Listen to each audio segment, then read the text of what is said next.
Hola a todos, como les comenté, voy a hacer este video para hacer una referencia y un resumen del primer parcial y del último tema de análisis y planeación financiera. Entonces vamos a recordar los métodos de aumentos y disminución, porciones integrales, razones financieras, razones de flujo y razones de mercado. Este es el estado financiero de Walmart el 21, 20, 19 y 18. Recuerden que Walmart hace sus anuales en marzo, pero aunque son del 21, 20, 19 y 18, podrían ser del 22, 21, 20. Eso realmente no es relevante para los métodos. Entonces vamos a tener el estado de resultados, el balance y el flujo de efectivo. Voy a indicarlo aquí para que lo suba también este archivo y lo puedan seguir de manera más clara. El flujo de efectivo también lo vamos a analizar.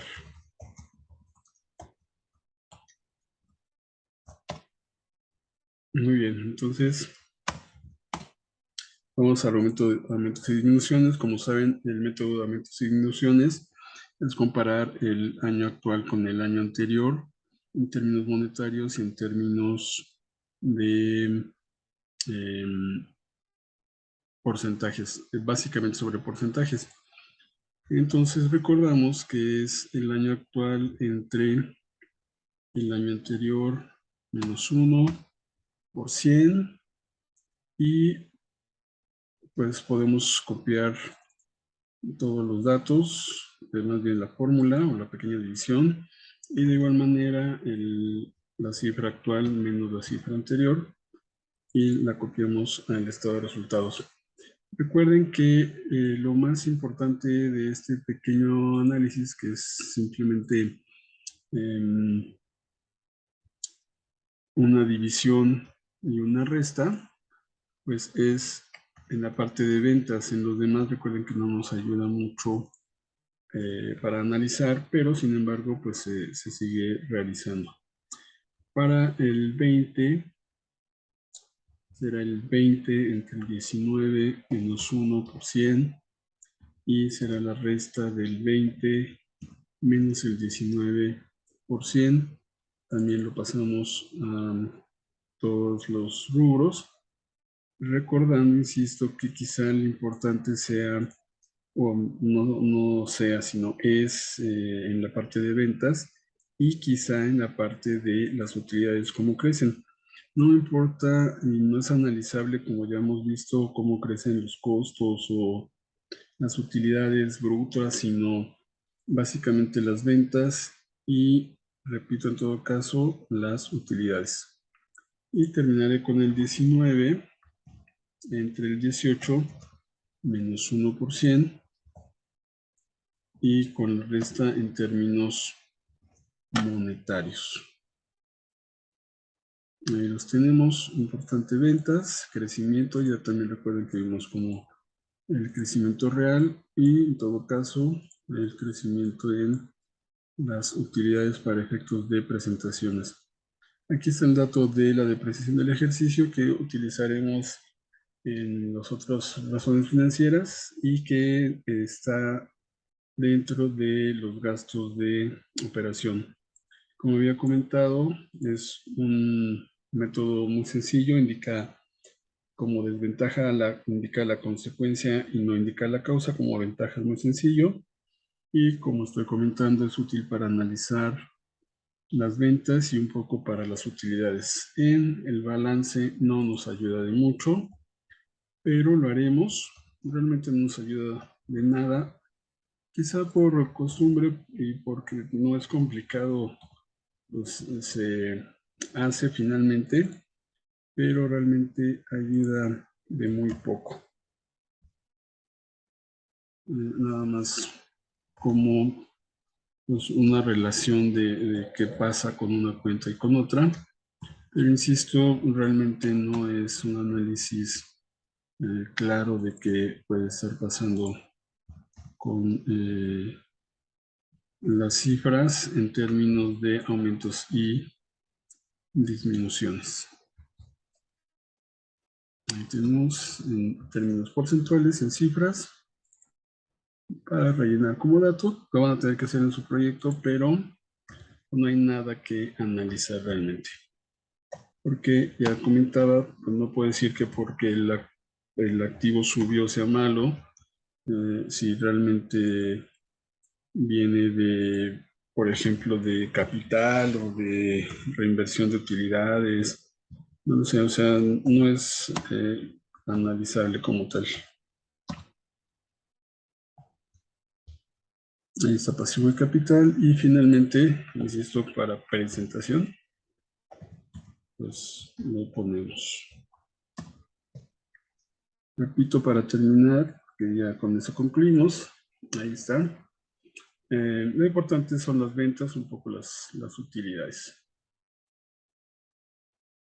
Muy bien, pasen a porcientos integrales. Estos datos que tenemos son los mismos de los datos originales. Por tanto, simplemente los copié de mi pestaña de datos a cada uno de los métodos. Recordamos método de porcientos integrales. Hay que fijar las ventas o ingresos como 100% y tomando como 100% las ventas, calcular los porcentajes de todos los demás rubros. Y la ventaja es que este método indica la causa y el efecto, si hay que utilizarlo y analizarlo. Es muy sencillo y nos ayuda a precisamente realizar varios análisis. Ahí tenemos las ventas entre las ventas. Y sobre las ventas, no fijé la parte de numerador, denominador. Y las ventas, todas las cuentas sobre las ventas. Y como ven, se va desglosando. Ventas 100, costo de ventas 75, por me da una utilidad de 25. Una utilidad de 25 menos gastos de 20 me dan, de 21 me dan 4. 4 menos gastos financieros, me da 3.7. 3.7 se divide en impuesto y en la utilidad neta final, que es también una parte muy importante del análisis de cómo se están comportando todas las cuentas del estado de resultados. Ventas entre ventas. Ahora sí fijo las ventas y copio. Siguiente. Ventas entre ventas. Fijo las ventas. Y copio. Y por último, el 2018, ventas entre ventas. Fijo las ventas en el denominador.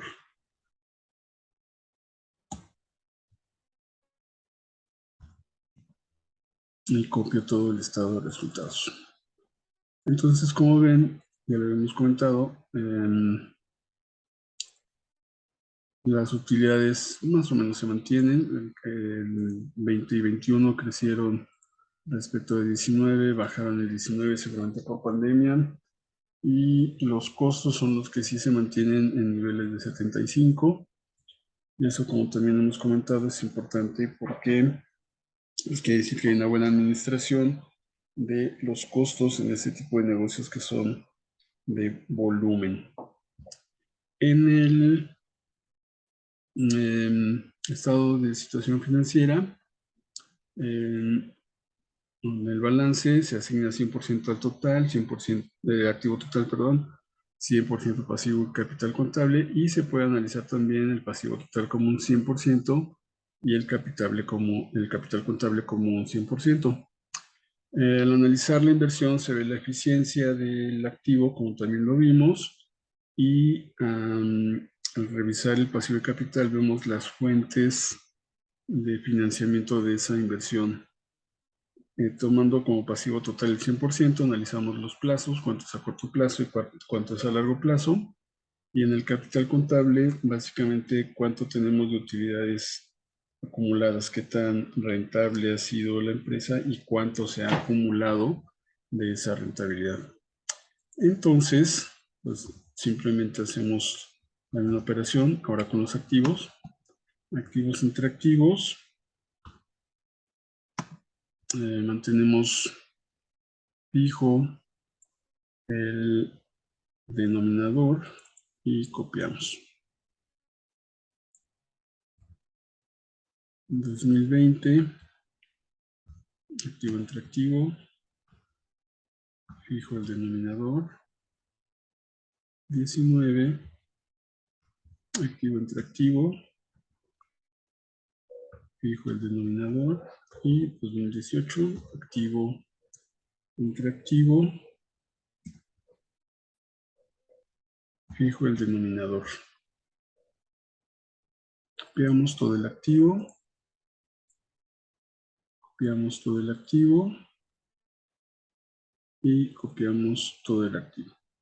Como comenté, muy importante pues, dividir el activo circulante del no circulante y también, como vimos en algún ejercicio, por ver la estructura, en este caso de un supermercado, pues es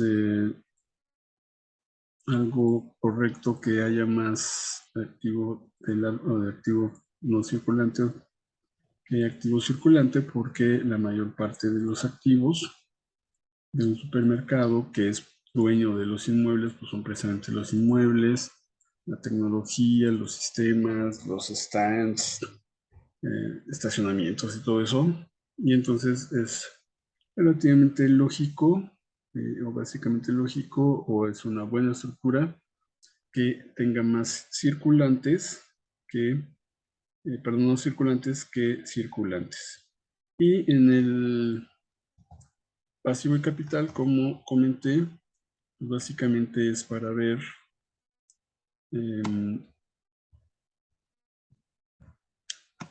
cómo se está financiando la empresa, qué porcentajes de pasivo y qué porcentajes de capital. Y es, perdón, aquí me equivoqué, es, aquí tendría que poner, aquí es el total, ok, sí está bien, este es el total de pasivo y capital, no está en la parte de abajo, sino aquí. Pasivo y capital entre pasivo y capital. Pasivo y capital entre pasivo y capital. Fijo el denominador. Pasivo y capital entre pasivo y capital. Fijo el denominador. Y para que no se ponga todo en amarillo, voy a quitarle el color en este momento, después se lo regresaremos.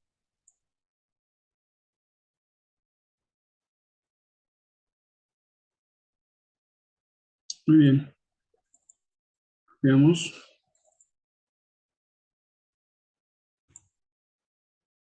Copiamos. Nuestro 100, suma de pasivo y capital. Y lo importante, cómo me estoy financiando.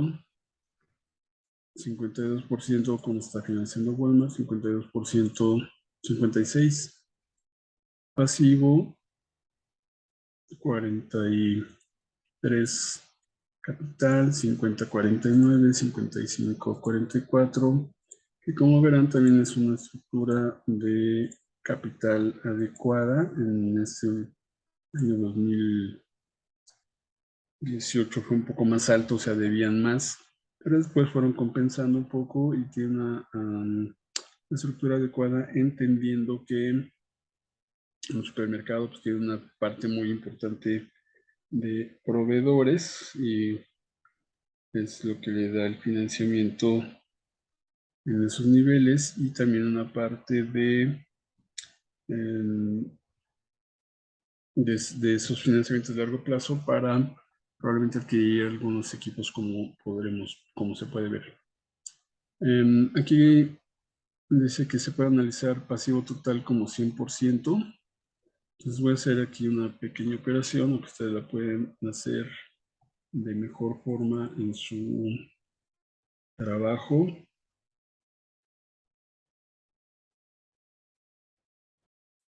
Lo reduje mucho, lo voy a poner normal. Y aquí podría poner aquí pasivo total 100%.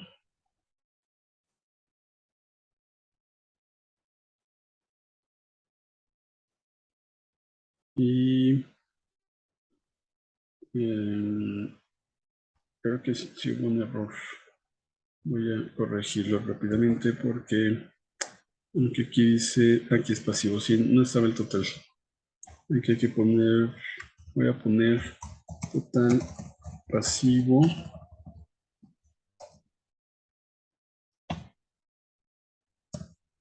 y capital. Porque ese total es pasivo y capital preferente. Bueno, aquí nada más para poner el total.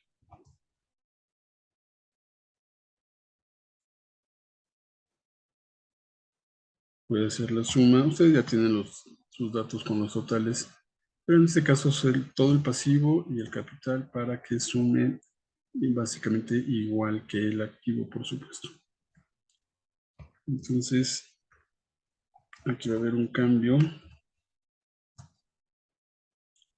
porque ahora este es mi 100%.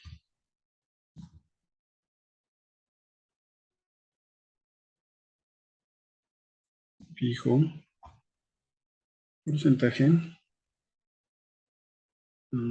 quito también el color y copio hacia arriba. Nuevamente, total entre total.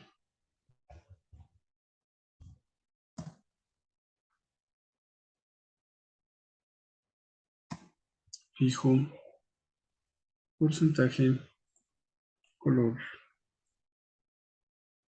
copio. Total entre total. Fijo, porcentaje, color negro, copio. Por último, 2008, total entre total, fijo numerador, porcentaje, color negro.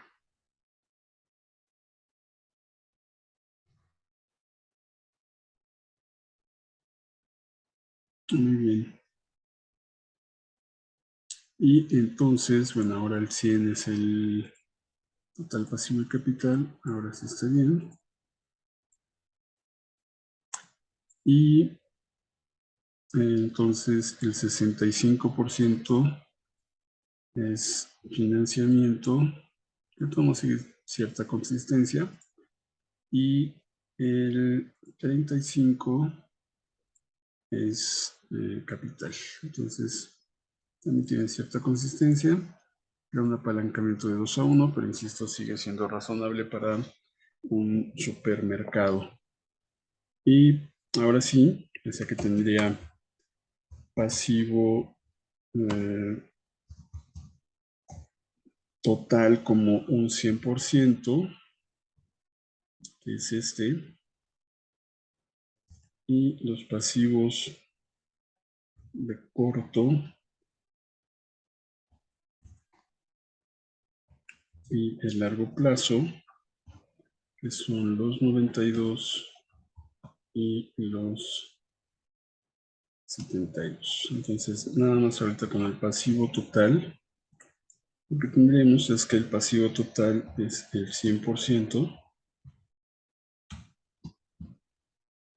fijo, porcentaje, copio.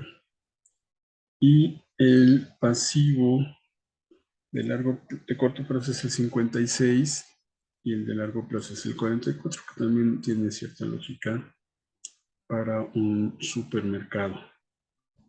Voy a copiar los valores de los años anteriores. Sacamos el 100. Porcentaje. Veamos, esta 50-50. En tendencias, como ven, 60-40, más o menos, de corto y largo plazo. ¿Cuáles son los de corto? Pues básicamente los proveedores. Eso es algo también natural. Llamaría la atención que un supermercado tuviera más pasivo de largo plazo, o sería más analizable que de corto plazo, porque la mayor parte del financiamiento es precisamente de los proveedores. Aquí me faltó fijar. Y de esa forma analizaríamos el pasivo total para ver cuánto es de corto y largo plazo. En una empresa industrial, entre mayor sea el pasivo de largo plazo, la proporción tiene cierta ventaja porque se puede reaccionar de mejor forma ante crisis. O sea, no es lo mismo de ver, no sé, 1 millón de pesos o cualquier cantidad proporcional.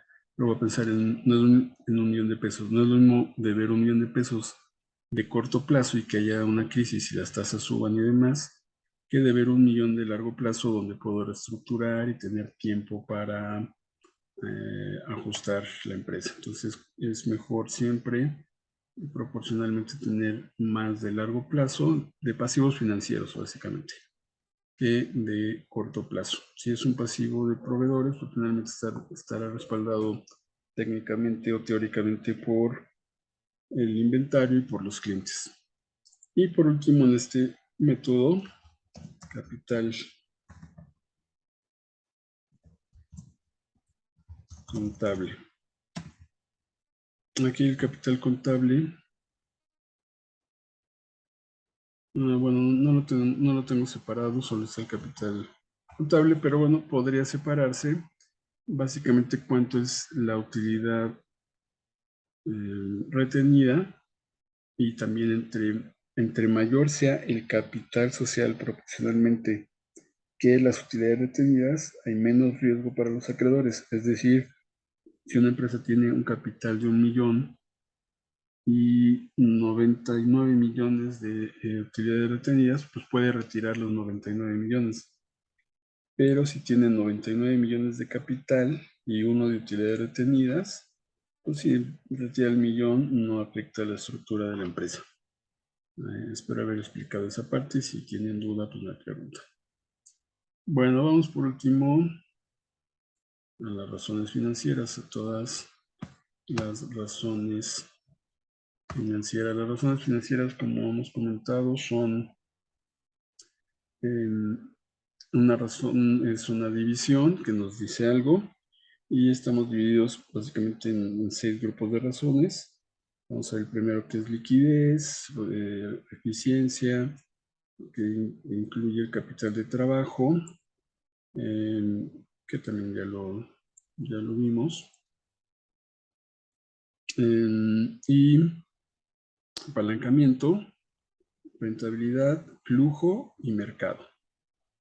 Entonces aquí están las fórmulas que te las tienen, pero vamos a desglosarlas. Liquidez, la capacidad que tengo de pagar lo que debo con todo lo que tengo líquido en el corto plazo. Activo circulante entre pasivo circulante. ¿Okay? Liquidez inmediata, si me quitaran el inventario, activo circulante menos inventario entre pasivo de corto plazo, ¿cuánto me queda? 0.5, es decir, el 50% de mi liquidez depende del inventario. Y la de tesorería, si tuviera que pagar todo hoy con mi caja, ¿cuánto puedo pagar? Bueno, efectivo entre pasivo de corto plazo, 20 centavos. Esto está medido por cada peso o por cada dólar. Esto está medido en veces, y esa es la liquidez, la capacidad de pago en el corto plazo. Razones de eficiencia, también llamadas de rotación o actividad, es qué tan eficientemente estoy usando mis activos. ¿Cuáles? Los de operación precisamente. Por eso se llama de actividad, porque es con lo que opero la empresa. Entonces, rotación de inventario, recuerden que es el costo de ventas entre el inventario, me indica cuántas veces le doy vuelta. El de clientes, la rotación de clientes son las ventas entre los clientes. Y el de proveedores, cuántas veces recibo pagos al año. Y el de proveedores son el costo de ventas entre los proveedores, cada que les pago. Entonces, recuerden que también podemos saber si tengo los días de inventario, clientes o proveedores, puedo encontrar la rotación. Si tengo la rotación, puedo encontrar los días. Los días, como está ahí su fórmula de inventario, puedo hacerlo de dos formas, fíjense. Puedo pasar los 360, porque estos son periodos de un año. Recuerden que si son periodos de 6 meses, sería 180, 90, 270 o 360, o cuando son empresas de bolsa, o si son alguna empresa que estamos analizando a julio, pues son 7 meses, serían 210 días, y así sucesivamente con meses de 30 días. En este caso son años completos, entonces 360 entre 9,4 me dará 38 días, pero también me da 38 días si ahora divido el inventario entre el costo de ventas por 360. Ahí lo tenemos. Con los clientes pasaría lo mismo, 360 entre la rotación, 4.2 días, o los clientes entre las ventas por 360, 4.2 días, y pasaría lo mismo con los proveedores. Voy a poner aquí completo, periodo. Entonces serán proveedores entre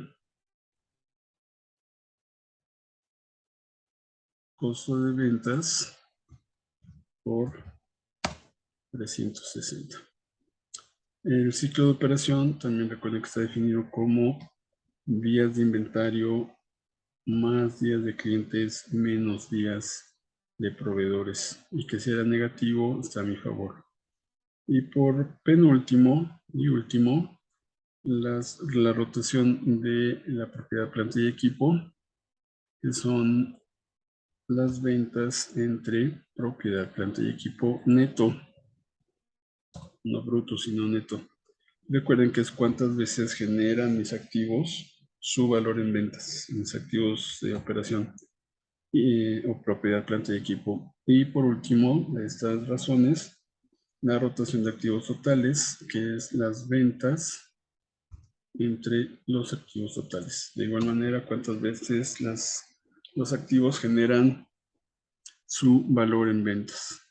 Y bueno, pues copio para los otros años y puedo analizar cómo se van comportando, si va mejorando o va empeorando.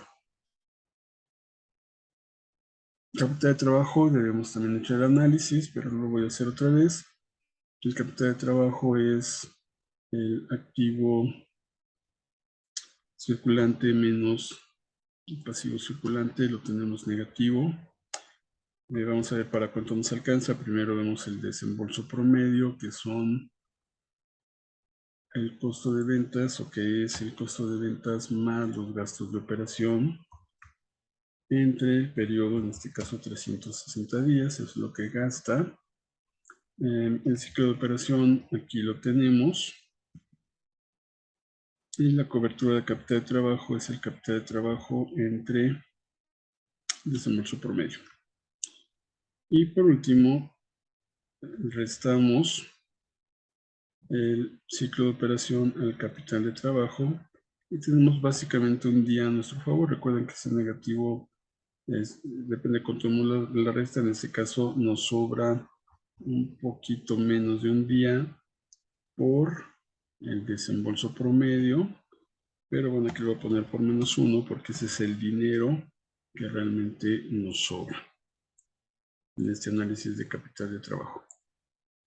El año anterior se observa que más bien requirió dinero Walmart en el 20, 19 y 18, 21, el 20, 19 y 18, pero ya mejoró en forma sustancial en el 2021 y seguramente en el 2022. Recordamos que el ciclo de operación negativo está a favor de la empresa y la cobertura de capital de trabajo positiva estaría a favor de la empresa. En estos casos ha sido negativo y por los días que han sido altos, es que ha necesitado recursos para operar y seguramente eso se veía o lo vimos en sus porcientos integrales, en sus balances, que tenían más pasivos en esos años. Muy bien, apalancamiento. El apalancamiento tiene que ver con cómo me estoy financiando. Y van a recordar aquí en razones de actividad, eficiencia o rotación. Esto está en términos de veces las rotaciones, obviamente los días en términos de días y las rotaciones nuevamente en términos de veces. El capital de trabajo será monetario, días la cobertura, ahí ya lo puse días, y monetario. Muy bien, el apalancamiento, repito, es cómo se está financiando la empresa y hay varias formas de verlo.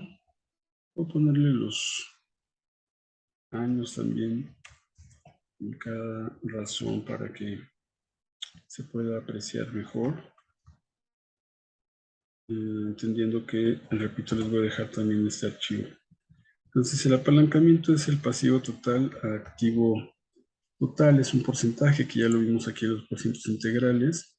65-35, ahora que tengamos las razones financieras, pues nos debe de dar igual. Pasivo total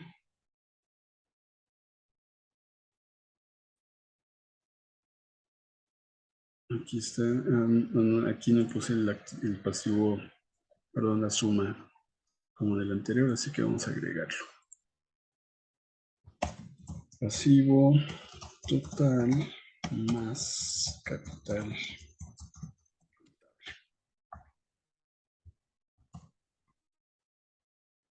Vamos lo suelto.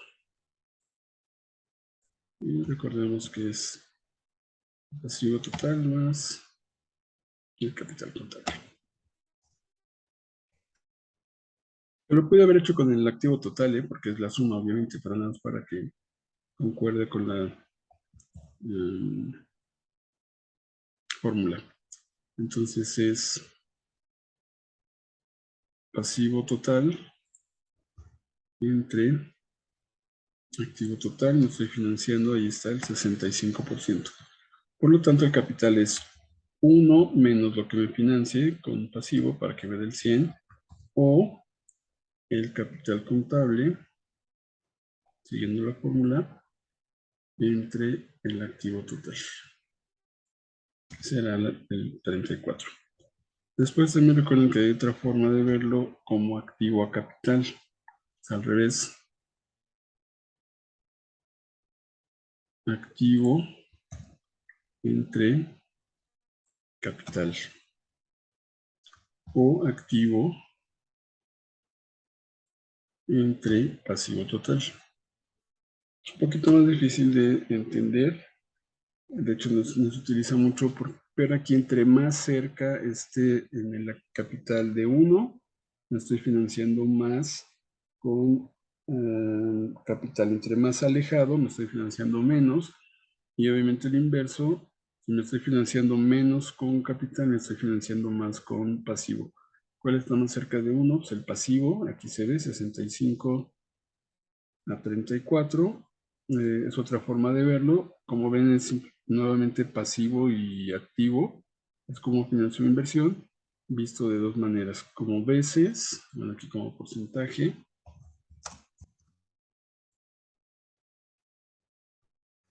como veces, y así también será veces. De hecho, todas las demás básicamente serán cuántas veces pasa algo. Bueno, el siguiente es pasivo total a capital contable. Por cada, aquí vamos a ver pasivo total, 164 capital contable. Todos son lo mismo, ¿eh? Estos 5 son básicamente lo mismo. Por cada peso que tengo debo 1.9, que significa el 65.3, o 1.5 veces el financiamiento del activo. Es básicamente lo mismo.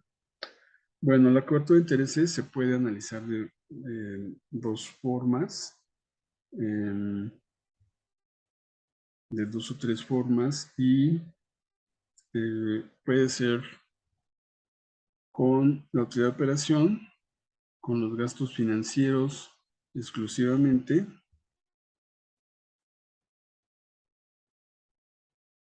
Aquí está la utilidad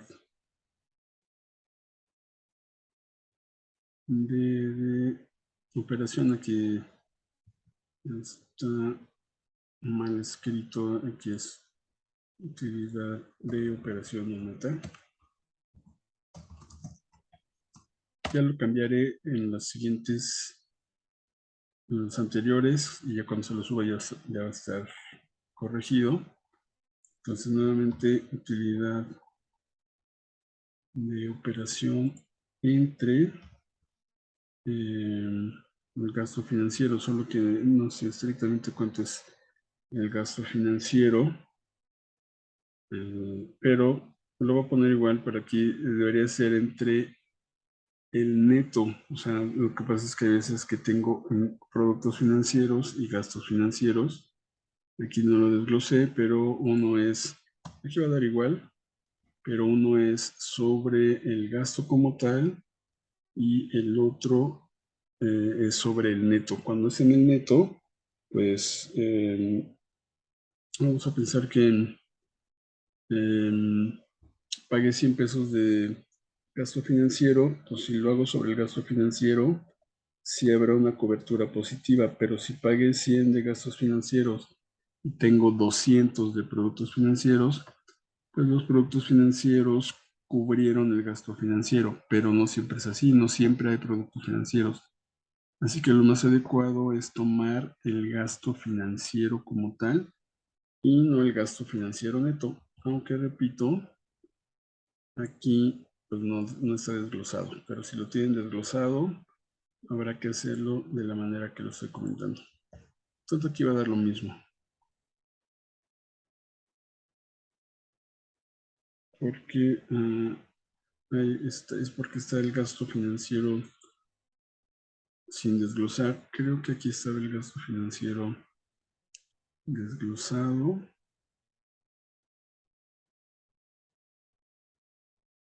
Y aquí está, lo voy a copiar para así mejorar esa razón. Aquí está el dato de los intereses pagados, lo voy a poner en mis razones financieras y lo pondré como un dato aquí. Y entonces ahora sí voy a cambiar. Por tanto, con el gasto financiero real, entonces tendré la utilidad de operación entre el gasto financiero. Lo cubre 10 veces. Si tomo la utilidad de operación entre el gasto financiero, no, es que creo que es la presentación, porque aquí tenemos la resta. Entonces, olvidemos esta parte. Bueno, pues si hay un poquito más de gasto ahí neto. Ok, sobre el neto, pero en términos positivos, estaría cubriendo 10.3. Eso quiere decir que hay un poquito de gastos, ingresos operativos que cubren de alguna forma esa parte del gasto financiero, pero también espero haber explicado lo anterior, que debo de tomar es el gasto financiero real y no el neto, porque podría haber ingresos financieros que cubrieran los gastos, pero no siempre va a haber. Lo voy a explicar otra vez aquí. Es EBITDA, cuántas veces con el flujo real de efectivo cubro mis gastos financieros. Tengo una EBITDA de 3.33, tengo un gasto neto o un gasto real de financiero de 2.216, me alcanza a cubrir 15.2 veces, pero si tomo el neto con mi EBITDA entre el neto tan negativo por -1 por la presentación, cubriría un poco más, por supuesto, porque hay algunos ingresos financieros que ayudan a cubrir el gasto financiero. Muy bien. Bueno, después tenemos el apalancamiento financiero, que es el pasivo financiero real entre el activo total. O sea, realmente en términos financieros de bancos o instituciones financieras, como estoy apalancado. Entonces vamos a buscar los financiamientos bancarios, que es básicamente la deuda de largo plazo, tanto deuda de banco como en este caso el arrendamiento, más esta otra parte de arrendamiento financiero entre el activo total. En otros casos que ustedes tengan serán todos los pasivos financieros entre el activo total. Eso quiere decir que el pasivo financiero está financiando el 25% de mi activo total. Y si lo vemos aquí en el apalancamiento total, 65, entonces el 40% de mi financiamiento es operativo, el 25% del total es financiero. Después, carga financiera entre utilidad de operación, es decir, qué tasa me están cobrando. Porque si dividimos la utilidad antes de impuestos entre la utilidad de operación, eso quiere decir que traigo una carga financiera solo del 9%, es decir, mi utilidad de operación baja al 91, solo 9 puntos, entre la utilidad antes de impuestos y la de operación. Y también se observa en la cobertura de intereses, que es muy amplia, o sea, 10 veces es una cobertura muy amplia. La carga financiera, pero entre el EBITDA, pues todavía va a ser, de hecho, a favor, porque tendremos la utilidad antes de impuestos a favor en términos que dará más de, aquí está la utilidad de operación entre el EBITDA, o sea, el 61, y cubre más de la utilidad antes de impuestos, es decir, se genera una cantidad importante de utilidad antes de impuestos. Y por último, lo que comentaba, la proporción de impuestos. ¿Cuál es la tasa real que estoy pagando de impuestos? Bueno, pues la obtenemos dividiendo la utilidad neta entre la utilidad de operación. Esto me deja el 65, por lo tanto, lo que me están cobrando es el 35%, que es más o menos la tasa que se cobra en Estados Unidos, también aquí en México, en empresas de este tamaño que tienen utilidades muy altas. Ok, lo copio y ahí se ven las proporciones de años anteriores. Correcto, pues vamos por la última razón de una empresa tradicional, o de las razones tradicionales, los 4 grupos, que es de rentabilidad, y tenemos el margen bruto, que estos márgenes son los mismos de los porcientos integrales, aunque de cualquier forma los voy a obtener, y todas las rentabilidades Recuerden que todas están en términos de porcentaje, igual del modelo de punto. Entonces, margen bruto, utilidad bruta entre ventas,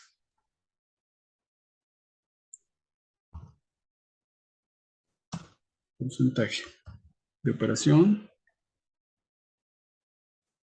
utilidad de operación entre ventas. Antes de impuestos, utilidad antes de impuestos entre ventas. Utilidad neta,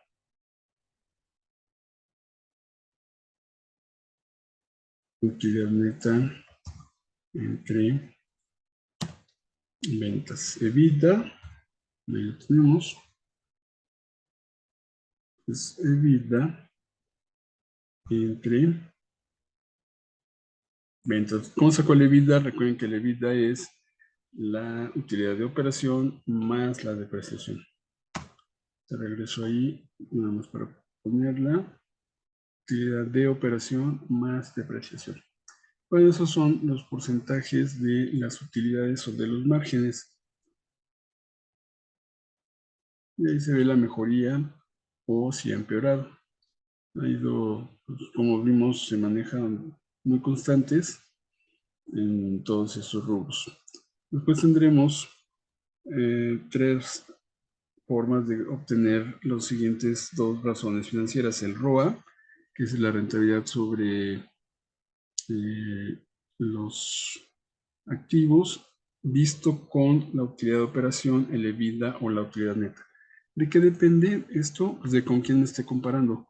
Si me estoy comparando con una empresa que usa la utilidad de operación, pues utilizaré la utilidad de operación. Si me estoy comparando con una empresa que utiliza el EBITDA, utilizaré el EBITDA. Si me estoy comparando con una empresa que utiliza la utilidad neta, utilizaré la utilidad neta. O si mi consejo de administración, mis analistas, mi director de finanzas me dice que es con alguna de estas tres por alguna razón, pues la utilizo. Pero puedo sacarlo de esas tres formas, aunque el análisis es, si es con la utilidad de operación, pues cuánto gano de utilidad de operación con mi activo total, o si es el EBITDA, cuánto genero de utilidad con mi activo total en términos de vida o de utilidad neta. Y va a pasar lo mismo con la siguiente razón, que es el ROE. Por tanto, yo no lo voy a comentar el ROE, solo lo voy a calcular de estas mismas tres formas. Entonces, primera, utilidad de operación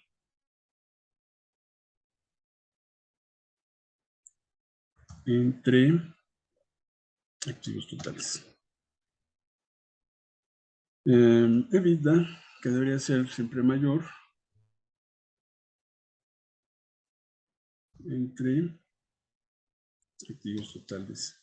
Y utilidad neta, que debería de ser menor.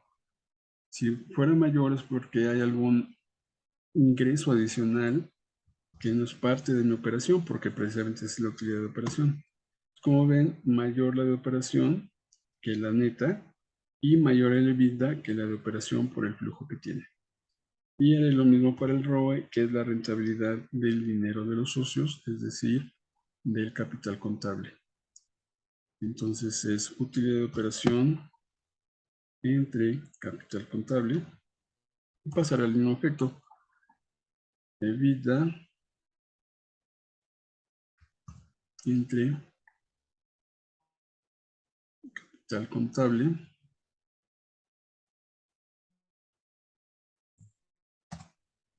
y utilidad neta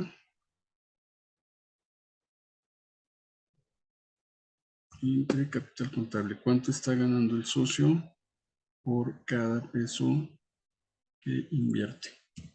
Más si lo veo, utilidad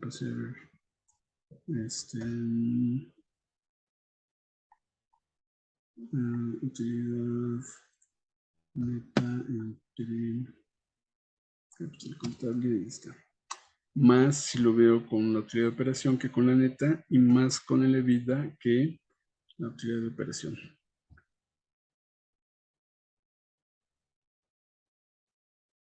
Muy bien, y copio para los años anteriores para ver si hay una mejoría o un detrimento.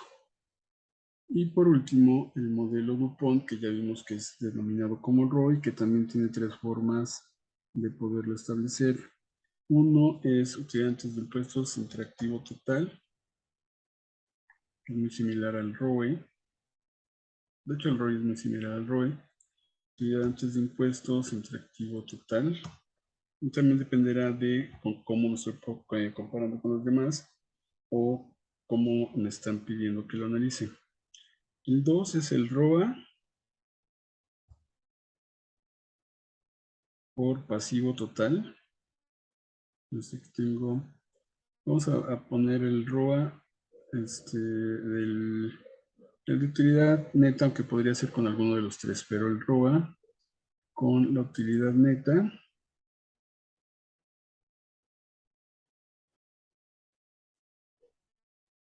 por el apalancamiento, que es el pasivo total entre el capital contable, por el apalancamiento de pasivo total entre capital contable. Y un tercer modelo, que aquí les dejo los modelos, que es la rotación de activos totales. Aquí está rotación de activos totales por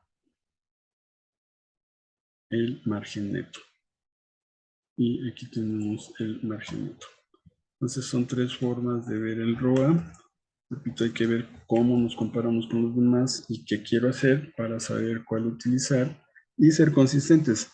Es decir, un año, que no es un año el modelo 1 y el año 2 el 2 y el año 3 el 3, porque no va a ser comparables, obviamente, sino que sea consistente con el modelo. ¿Ok? Con esto terminamos las razones financieras de una empresa tradicional, aunque Walmart pues cotiza en bolsa y ahorita tenemos razones de mercado. Bueno, vamos a las razones de flujo. Ahí está el flujo de efectivo que teníamos, que los puse en el otro, más bien en los datos. Entonces, es el que vamos a usar aquí y también algunas cuentas de el estado de resultados. Entonces, el flujo es cuánto dinero genera la empresa. Tenemos básicamente, como vimos, cuatro flujos de resultados, que es la operación de la venta de la empresa, es decir, de ventas. De hecho, es de ventas en plural. De operación, que es el de operación de ventas, más el capital de trabajo.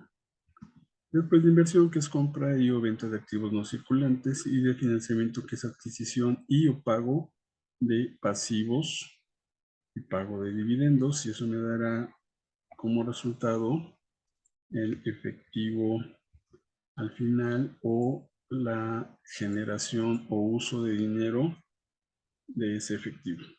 Y las razones que se utilizan son, aquí está la explicación, también se los dejo.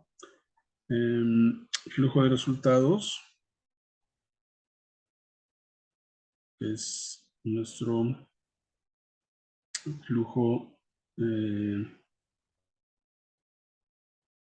lo divido, flujo de resultados entre ventas, flujo derivado del cambio de capital entre ventas, flujo de la operación entre ventas. Entonces, si no lo voy a tener que separar. No, aquí está el flujo de resultados. Esperen, porque creo que no lo tengo separado. Si no, voy a tener que separarlo.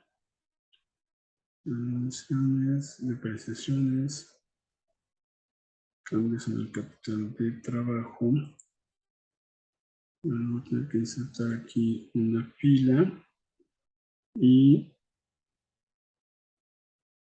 no, aquí está el término total.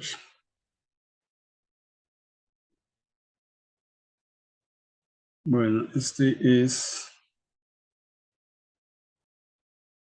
voy a ponerlo, este es mi flujo de operación o de resultados.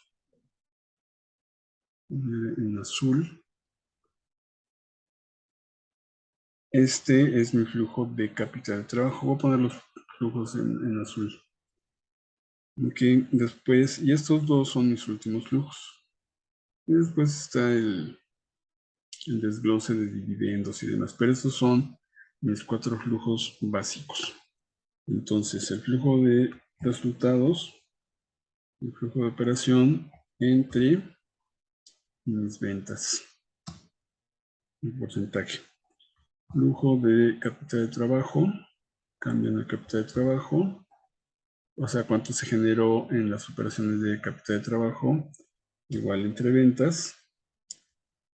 El flujo de la operación, que será la suma de este flujo de resultados o flujo de operación más o menos, en este caso es más, en los otros años es menos, entre las ventas, que es básicamente cuánto me queda de flujo neto, y el flujo libre, que es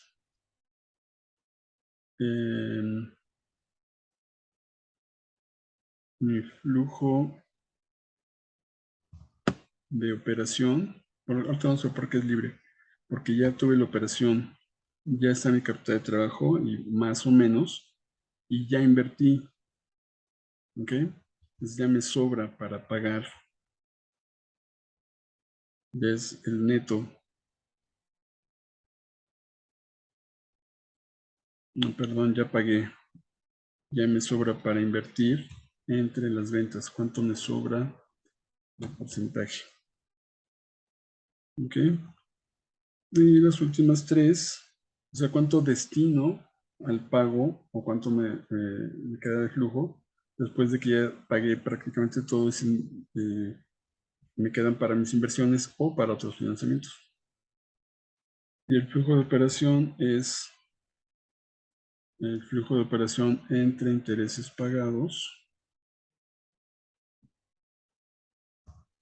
Aquí están, aquí es donde he sacado los intereses. Aquí están, entre intereses pagados en términos de veces porcentaje.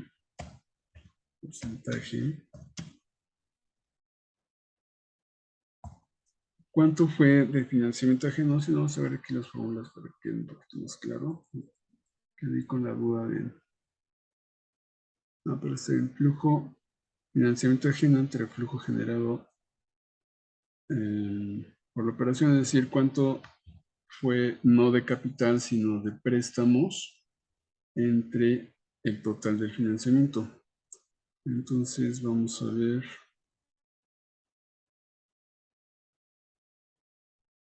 Aquí está, más bien hubo pago de débitos, perdón, de créditos, y en inglés, pago de créditos, en lugar de financiamiento hubo pagos, entre el total del financiamiento. Perdón, bueno, no puse entre el total de financiamiento. Y cuánto fue de equipo, cuánto compré de equipo de todo lo que invertí. O sea, hubo algunas inversiones de largo plazo, pero cuánto fue de propiedad, planta y equipo. Entonces vamos a ver dónde está la propiedad, planta y equipo.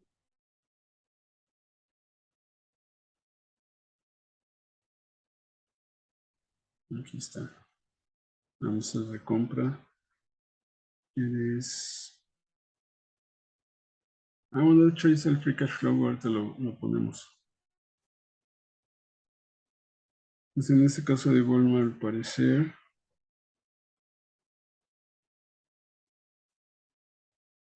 está capital. Hubo algunas desinversiones y esto entre el flujo, perdón, si hubo inversiones, es negativo. Entre el flujo de inversión, está aquí.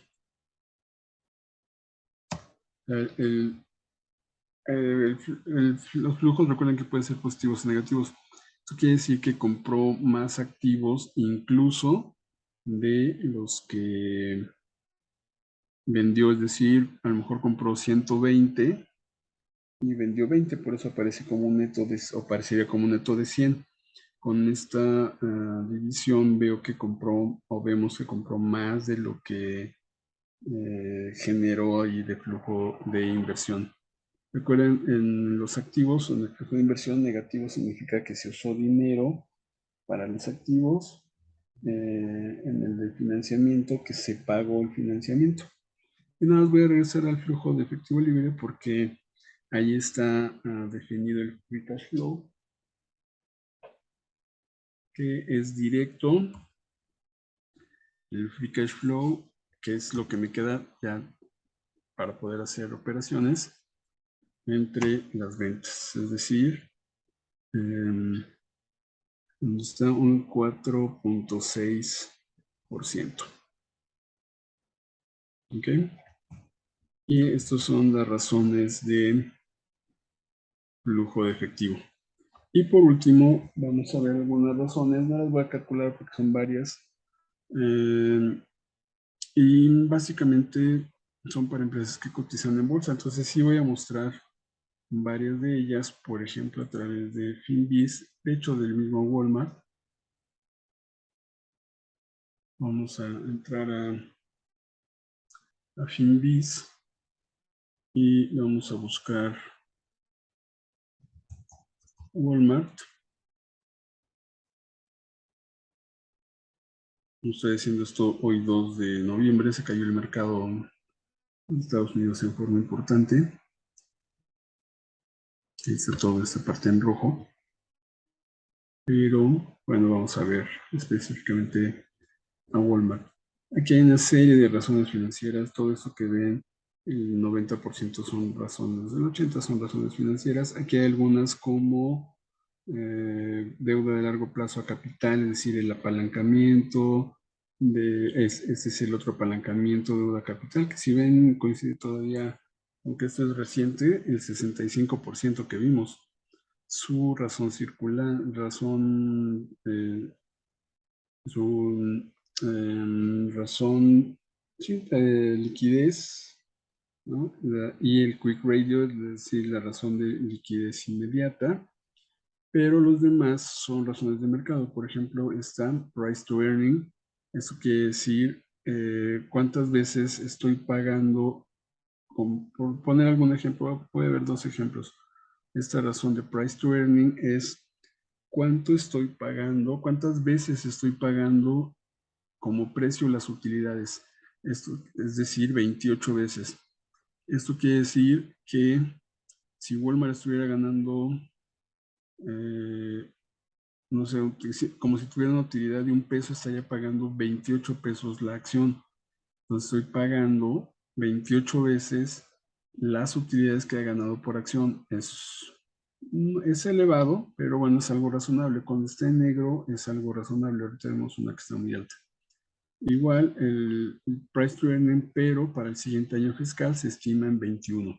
Earnings per share, utilidades por acción, es decir, cuántas, dividir las utilidades entre el número de acciones.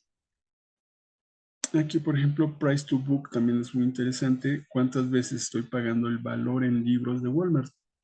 Si el mercado dice que vale 377 billones, prácticamente dividámoslo entre 5, que es 4.96, entre 5 son como 70 billones. Eso quiere decir que el capital de Walmart, que también coincide con el que tenemos, si lo vemos, interesantemente, vean el capital contable del año pasado, son 87. Bueno, pero aquí tiene otros el referente, sí más o menos sigue en 65. Entonces es más o menos estable, sigue similar. Pero esta está pagando 4.5 veces su valor en libros. ¿Qué nos dice, por ejemplo, Yahoo Finance? Básicamente lo mismo porque no son razones diferentes, pero trae algunas más. Aquí buscamos Walmart.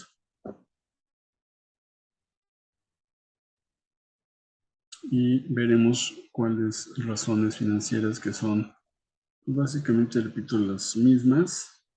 Y son las que se tienen. Hay un coeficiente beta. Aquí está earnings per share, ¿no?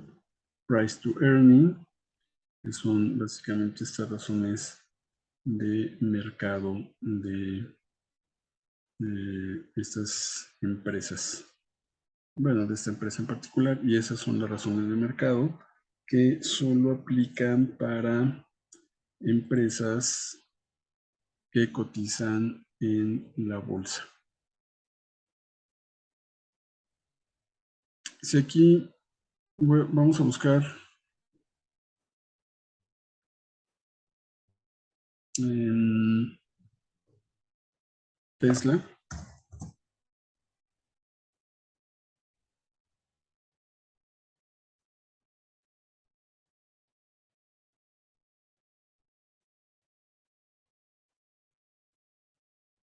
y veremos, vean cómo se está en rojo, porque se están pagando 66 veces las utilidades por acción que genera. Eso es muy alto, es una expectativa muy alta.